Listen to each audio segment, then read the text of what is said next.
명작동화 20권 전집을 어른들을 위한 동화로 각색했습니다.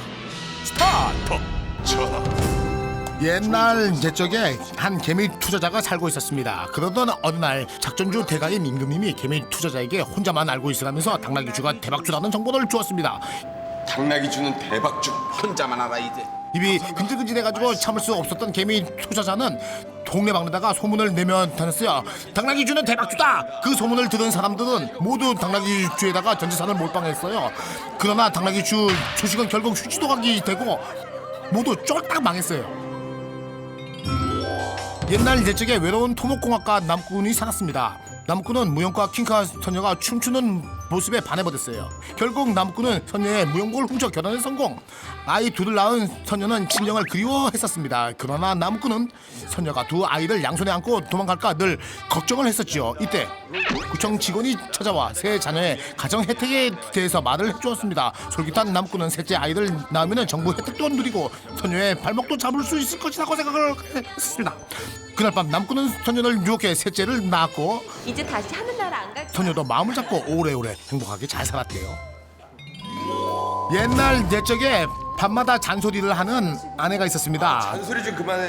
남편은 호랑이처럼 무서운 시어머니가 온다라고 하면서 오야 어머니 오시죠. 아내들 겁주었죠. 하지만 아내는 잔소리를 그치지 않았습니다. 그러자 남편은 굿자를 내밀자 아내는 잔소리를 뚝 그쳤습니다. 이때 밖에서 듣고 있던 시어머니는 도대체 굿자가 얼마나 무서운 놈인지 궁금했었어요. 그리고는 겁을 먹고 도망가 버렸어요. 옛날 옛적에 착한 신데렐라가 있었습니다. 신데렐라는 클럽데이가 되자 클럽을 너무너무 가고 싶었어요. 못된 언니들은 결국 신데렐라만 남겨두고 클럽으로 떠나버렸습니다. 하지만 신데렐라는 허름한 자신의 옷을 리폼해가지고 입고 클럽으로 달려갔습니다. 마침 클럽에서는 댄싱퀸 선발대회가 열리고 있었습니다. 신데렐라는 신발이 벗겨지도록 열심히 춤을 춰서 우승을 했어요. 신데렐라의 춤추는 모습에 반한 왕자님은 신데렐라의 벗겨진 신발을 지켜주며 청원을 했었습니다. 하지만 뒤늦게 자신의 재능을 발견한 신데렐라는 왕자님을 뿌리쳤지요. 그리고 비욘세를 능가한 세계 최고의 댄싱퀸이 되었습니다. 옛날 옛적에 못생긴 인어공주가 살았습니다. 어느 날 인어공주는 거리에 쓰러진 왕자를 구해 주었지요. 그러나 인어공주는 못생긴 얼굴 때문에 왕자 앞에 당당하게 나서지 못했습니다. 결국 인어공주는 성형수술을 하기로 결심했습니다. 그러다가 견적이 너무너무 많이 나와가지고 사채까지 다 쓰게 되었어요. 하지만 왕자는 성형을 한 인어공주를 알아보지는 못했습니다. 얼굴이 아니야. 왕자님! 끝내 왕자는 다른 자연 미인과 결혼해버렸고 인어공주는 뒤늦게 성형을 후회했었어요. 하지만 이미 사채의 이자가 엄청나게 불어가지고 인어공주는 사채업자에게 쫓기는 신세가 되었습니다.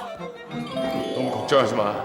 옛날 옛적에 의좋은 형제가 살고 있었습니다. 동생의 살림이 어려운 것을 알게 된 형은 동생 몰래 인터넷 뱅킹으로 돈을 보내주었지요. 그 사실을 안 동생은 그 돈을 받기가 조금 미안해가지고 다시 형에게 계좌이체를 해줬습니다. 형제는 밤새도록 돈을 주거니 받거니 해가지고 서로 진짜로 계좌이체를 해줬는데 날이 새자 형제는 전 재산을 계좌이체 수수료로 날렸다는 사실을 알게 되었습니다. 결국 은행만 배부르고 형제는 개털이 되었습니다. 하지만 형제의 우애는 정말 더욱더 깊어졌습니다.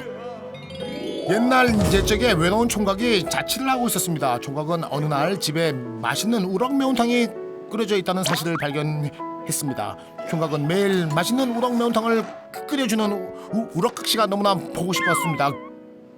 결국 총각은 새벽 일찍 일어나 우럭각시를 훔쳐보기로 했었습니다. 그러나 총각은 우럭각시의 얼굴을 보는 순간 경찰에 신고를 했고 우럭각시에게 무단 침입이 명백한 범죄 사실을 제대로 일깨워주고 싶었답니다. 옛날 옛적에 열심히 언제나 일만 하는 개미와 노래만 부르는 배짱이가 있었습니다. 결국 개미는 부지런히 일해가지고 부자가 되었고 한편 배짱이도 꾸준히 노래한 덕에 음반 내고 가수로 성공했어요. 옛날 옛적에 신상을 너무너무 좋아하는 신상녀가 있었습니다. 옷가게 주인은 허영덩어리 신상녀에게 양파망 원피스를 권하며 2010년 FW 신상이라고 꾸짖어가지고 팔아먹었습니다. 신상녀는 과감하게 신상 패션을 입고 거리로 나갔습니다. 하지만 사람들은 신상녀를 보고 쑥덕이면서 폰카드를 막 찍기 시작했지요. 신상녀는 친절하게 포즈까지 취했습니다. 하지만 그날 밤 인터넷은 압구정 양파녀 사진으로 도배가 되었습니다. 그리고 신상녀는 미니 홈피를 잡고 잠수 탔어요. 옛날 옛적에 특종을 잡고 싶은 뻥치기 기자가 있었습니다. 뻥치기는 정준이 원빈과 결혼 발표라는 기사를 내놓았습니다. 나도 이제 특종 기자. 기사를 본 사람들은 술렁이기 시작했습니다.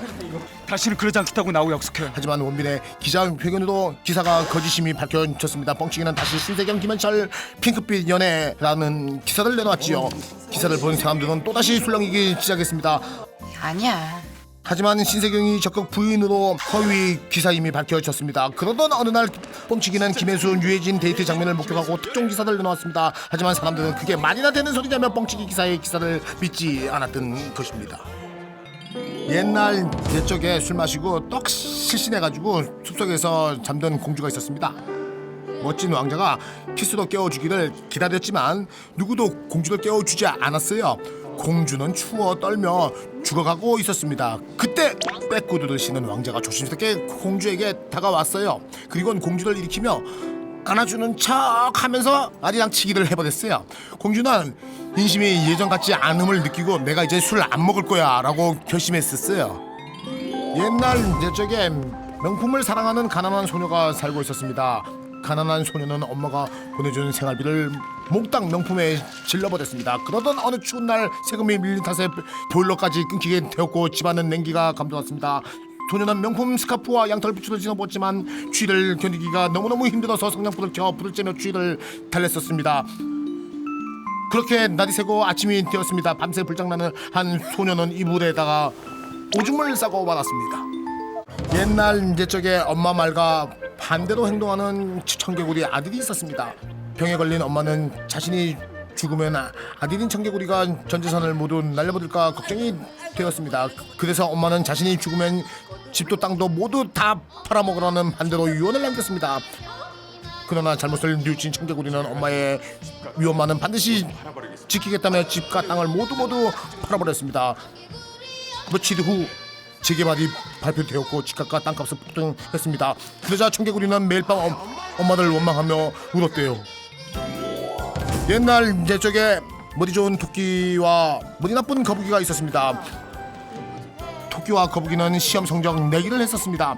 거북이는 토끼를 이기기 위해 교과서 중심으로 꾸준히 공부를 했었어요. 하지만 토끼는 쪽집게 과외만 믿고 게으름을 피웠습니다. 시험 날짜가 다가오자 토끼는 쪽집게 과외 선생님을 찾아갔습니다. 그렇지만 과외 선생님이 문제집 유출로 잡혀서 구속되어 버렸습니다. 결국 꾸준히 공부한 거북이는 시험에서 토끼를 이기게 되었습니다. 옛날 옛적에 울보인 어린 평강공주가 있었습니다. 임금님은 어린 평강공주에게 계속 울면은 키도 180도 안 되는 루저 온달에게 시집을 보내겠다며 겁주었습니다.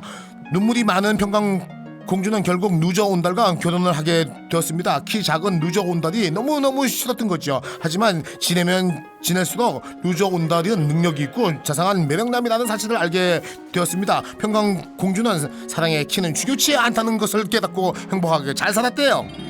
옛날 옛적에 유머 있는 해맑은 청년과 잘생긴 바람둥이 청년이 있었습니다. 둘은 지나가는 여자를 두고 옷 벗기기 내기를 했었지요. 바람둥이 청년은 잘생긴 얼굴로 여자를 후렸지만 여자는 청년에게 흘기며 옷을 여미었습니다. 유머 많은 해맑은 청년은 여자를 쉴 새 없이 웃겼습니다. 깔깔대면서 웃던 여자는 덥다며 옷을 벗었어요. 그리고 겉옷도 벗고 이때부터 장동건 잡는 게 유재석이라는 속담이 유래되었습니다. 옛날 옛적에 서로를 너무너무 사랑하는 견우와 직녀가 있었습니다. 둘은 결혼해가지고 아이까지 낳았어요. 그러나 직녀는 아이 교육을 위해 아이를 데리고 미국으로 떠났습니다. 기러기의 아빠가 된 견우는 매년 7월 칠성날이면 직녀를 만나러 갔었습니다. 잘했었어? 하지만 요즘에는 환율도 오르고 등록금도 인상되는 바람에 4년째 직녀를 못 만나서 진짜 괴로워하고 슬퍼하고 있대요. 옛날 옛적에 효심이 지극한 심청이가 살고 있었습니다. 심청이는 병든 아버지 수술비를 마련하기 위해 재벌에게 시집을 갔었습니다. 부자가 된 심청이는 아버지를 병원에 데리고 갔지만 아버지 병세는 이미 악화가 된 뒤였습니다. 심청이는 아버지에게 규칙적인 정기 검진을 시켜주지 못한 걸 후회했었어요. 옛날 옛적에 매일 황금알을 하나씩 낳는 닭이 있었습니다. 주인 부부는 매일 황금알을 팔아 조금씩 부자가 되었어요. 어느 날 부부는 닭 뱃속에 든 황금알을 한꺼번에 꺼내고 싶다는 욕심이 생겼습니다. 결국 부부는 닭의 배를 가르기도 했지요. 하지만은 뱃속에는 아무것도 들어있지 않았습니다. 자신들의 욕심을 뒤늦게나마 누신 부부는 닭의 뱃속에 인삼, 대추, 가시오가피, 찹쌀 등을 넣어서 삼계탕을 끓였어요. 삼계탕 맛에 반한 부부는 성실하게 삼계탕 장사를 하며 부자가 되었습니다. 옛날 옛적에 착한 흥부와 놀부가 살았습니다.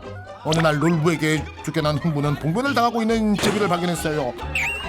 흥부는 죄는 미워하되 사람은 미워하지 말아야 된다는 생각에 제비 다리를 고쳤습니다. 제비는 감사의 뜻으로 흥부에게 박지성, 박찬호, 박세리, 박명수 등 여러 박씨를 물어다 주었지요. 결국 흥부는 매니지먼트 엔터테인먼트를 차려 대박 났습니다.